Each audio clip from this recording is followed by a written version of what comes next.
Bharatiya Janata party की जो नीति है जी, वो विस्तारवादी नीति है। धन में विस्तार हो जाए, राज्य के पावर में विस्तार हो जाए, तो ये चाहता है पूरी दुनिया में उसका राज हो जाए और दूसरे देश को अपने नियंत्रण में रखना चाहती है। दुनिया इसका विरोध कर रही है। वहां कहीं भी मानवता की हत्या होगी, खिलाफ भारत खड़ा हो जाता है। पंडित नेहरू का ये मॉडल था, गुटनिरपेक्ष का मॉडल, इसीलिए उन्होंने अपनाया था। वो शांति के प्रतीक थे। बुद्ध संदेश देते हैं पूरे दुनिया को कि हम अहिंसा के पुजारी होंगे। संविधान का निर्माण किसी एक जाति ने नहीं किया है, किसी एक वर्ग नहीं किया, किसी एक व्यक्ति ने नहीं किया। संविधान का निर्माण भारत के प्रत्येक जाति धर्म के लोगों ने मिलकर किया है। भारतीय जनता पार्टी के जो पुरखे थे उन्होंने भारत के संविधान को स्वीकार नहीं किया था। भारतीय जनता पार्टी ने संविधान की प्रतिमा को जलाने का काम किया था। भारत के संविधान की विरोधी है, मानवता के विरोधी है। और भारत के प्रधानमंत्री को स्टैंड लेना चाहिए था। यह हक नहीं बनता है कि वो किसी भी देश के मुखिया को इस तरह से हमलावर करें, उनकी हत्या की। कोई देश किसी देश को नियंत्रण में नहीं रखेगा तो देश से इस्तीफा दे देना चाहिए और भारतीय जनता पार्टी को कोई दूसरा प्रधानमंत्री चुनना चाहिए। अगर नरेंद्र मोदी से देश नहीं चल रहा है, ना घट रही है जिस तरह से उनकी चुप्पी है। नमस्कार, आदाब दोस्तों, हमारा नाम है आजाद, आप देख रहे हैं द नेशन। हम जिस तरह से देखते हैं, इतिहास पढ़ते हैं, हम देखते हैं कि विचारधारा से देश बनता है, नेताओं से देश बनता है और उन विचारधारा के आधार पर नेता डेवलप होते हैं। आपने विचारधारा की बात की, आपने कहा कि ये मैन्युफैक्चर नेता हैं, ये आंदोलन थे नेता नहीं है। आज वर्तमान परिदृश्य में जब हम देखते हैं, जब दुनिया में उथल पुथल मच रही है, हमारे देश में रंगों की होली हो रही है, लोग खुशहाली मना रहे हैं, लेकिन पूरी दुनिया में खून की होली हो रही है। आप देख रहे हैं ईरान में किस तरह से बम धमाके किए गए, आप देख रहे हैं कि किस तरह से वहां पर साजिशें की जा रही हैं। एक जो सांप्रदायिकता बढ़ाई जा रही है, धर्म के नाम पर लोगों को इकट्ठा किया जा रहा है, संसाधनों को इकट्ठा करने की बात की जा रही है। और जो फिर से मैं विचारधारा पे आऊंगा, आप विचारधारा, नरेंद्र मोदी जी ने अब स्टैंड नहीं लिया ईरान के साथ। वहीं पर अटल बिहारी वाजपेयी जो एक आंदोलन से नेता बन के निकले थे, उन्होंने स्टैंड लिया था मानवता के आधार पर कि जो भी देश मानवता के खिलाफ है वो इजराइल को साफ तौर से कह रहे थे कि फिलिस्तीन को स्वतंत्र राष्ट्र का दर्जा देना चाहिए।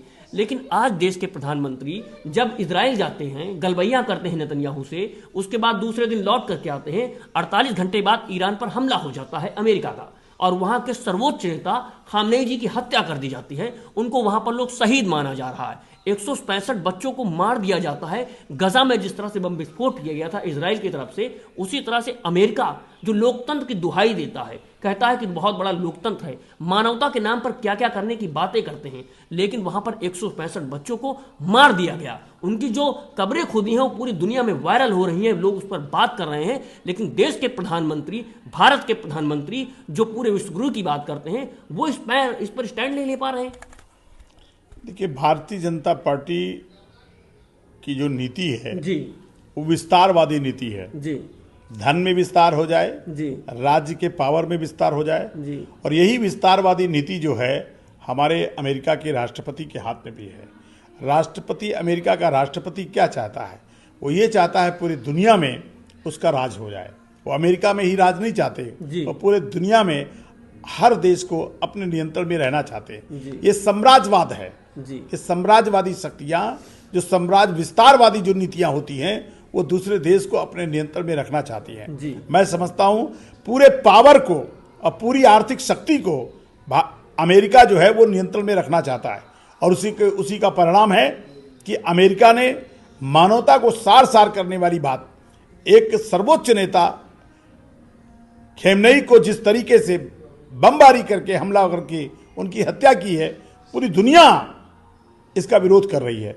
मैं समझता हूं भारतीय जनता पार्टी अगर इसका विरोध नहीं कर पा रही है तो चूंकि वो मानवता की विरोधी रही है पार्टी, मानवता को मानने वाला, जो मानव को एक समान मानता है, जो इस देश में एक ऐसी विचारधारा है जो भारत की अतीत की विचारधारा है।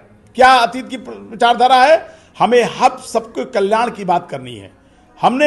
हमको सबके विश्व की कल्याण की, वसुधैव कुटुंबकम की विचारधारा किसकी विचारधारा है? ये भारत की विचारधारा है, सनातन की विचारधारा है। इसका मतलब यही होता है कि जहां कहीं भी मानवता की हत्या होगी उसके खिलाफ भारत खड़ा हो जाता है। पंडित नेहरू का ये मॉडल था, गुटनिरपेक्ष का मॉडल, इसीलिए उन्होंने अपनाया था। वो शांति के प्रतीक थे। बुद्ध कहाँ के हैं? भारत के हैं। बुद्ध संदेश देते हैं पूरे दुनिया को कि हम अहिंसा के पुजारी होंगे, हम सत्य के पुजारी होंगे, हम मानवता के पुजारी होंगे। मैं समझता हूं भारतीय जनता पार्टी के प्रधानमंत्री जी को भी इस कदम को आगे बढ़ाना चाहिए, लेकिन वो इसलिए नहीं बढ़ा पाते हैं क्योंकि वो मानवता के पुजारी नहीं है। वो भारत में रहते जरूर हैं, लेकिन भारत की विचारधारा को नहीं स्वीकार करना चाहते हैं, ये संविधान को नहीं मानते हैं। संविधान की विचारधारा क्या कहती है कि इस देश के हर नागरिक को सभी को बराबरी का दर्जा देना है, सभी को आगे बढ़ाना है। इसके लिए भारतीय जनता पार्टी और हर जात के लोगों ने यह बात तय की थी। जब संविधान का निर्माण हुआ था तो संविधान का निर्माण किसी एक जाति ने नहीं किया है, किसी एक वर्ग नहीं किया, किसी एक व्यक्ति ने नहीं किया। संविधान का निर्माण भारत के प्रत्येक जाति धर्म के लोगों ने मिलकर किया है और उस समय यह तय किया था एक देश जैसे एक जाति दूसरे जाति पर घृणा नहीं करेगा और जो पिछड़ गए हैं उनको आगे बढ़ने का मौका देगा, जो लोग पिछड़ गए हैं उनको विशेष अवसर देगा।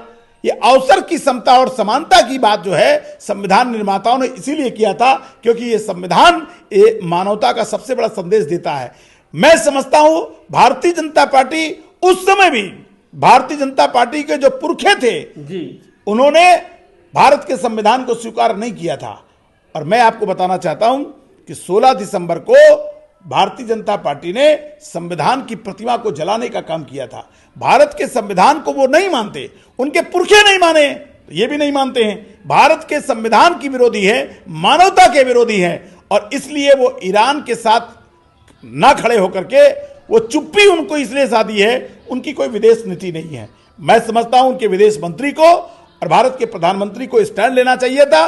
इस तरीके से किसी देश को, विशेषकर अमेरिका को, यह हक नहीं बनता है कि वो किसी भी देश के मुखिया को इस तरह से हमलावर करें, उनकी हत्या करें। आज अगर उनके साथ किया गया है, कल दूसरे के साथ भी हो सकता है। मैं समझता हूं विश्व जो हमारा संयुक्त राष्ट्र संघ था उसकी स्थापना ही केवल इसलिए हुई थी 24 अक्टूबर 1945 को कि कोई देश किसी देश को नियंत्रण में नहीं रखेगा और शांति की अपील करने के लिए यह बात रखी गई थी। मैं समझता हूं भारत के प्रधानमंत्री को पहल करनी चाहिए और अगर वो उनसे देश नहीं चलता है तो उनको देश से इस्तीफा दे देना चाहिए और भारतीय जनता पार्टी को कोई दूसरा प्रधानमंत्री चुनना चाहिए। अगर नरेंद्र मोदी से देश नहीं चल रहा है और वो कायरता का दिखा रहे हैं और वो निडरता का रूप नहीं धारण कर रहे हैं और विश्व पर उनकी कोई जिस तरह से घटना घट रही है, जिस तरह से उनकी चुप्पी है, मुझे लगता है कि भारतीय जनता पार्टी को निश्चित तौर पर जो है किसी अगले प्रधानमंत्री को बनने का मौका देना चाहिए। सर हमारे साथ जुड़े, सारी जो बात की बात संविधान की हुई, बात अंबेडकर जी की हुई। जब बात की गई समानता की तो हम याद करते हैं जब संविधान की प्रस्तावना यानी उद्देशिका को प्रस्तुत किया गया तो उसमें यह नहीं कहा गया कि मैं और तुम, कहा गया कि हम भारत के लोग, हम भारत के लोगों से सब कुछ बनेगा। और अखंडता की बात की गई, संप्रभुता की बात की गई हमारे संविधान की प्रस्तावना में। तो इन सारी चीज़ों को देखते रहिए और जिस तरह से बिहार में घटित हो रहा है वो भी आप देख रहे हैं और जो अब पूरे विश्व में घटित हो रहा है, जो भारत खुद को विश्व गुरु कहता है उसकी छवि क्या है। देश के प्रधानमंत्री नरेंद्र मोदी से सरेंडर मोदी हो चुके हैं, देश के विपक्ष के नेता कह रहे हैं कि वो सरेंडर हो चुके हैं। ये सारा परिदृश्य आप देखते रहिए और समझते रहिए और अगर आप चाहते हैं कि इस तरह के वीडियोज, इस तरह के मुद्दे आप तक पहुंचाते रहें, बेबाकी से आप अपनी आवाज़ रखते रहें, जनता तक पहुंचाते रहें, तो द नेशन को सब्सक्राइब कीजिए, वीडियो को ज़्यादा से ज़्यादा शेयर कीजिए। जय हिंद, जय भारत, जय संविधान।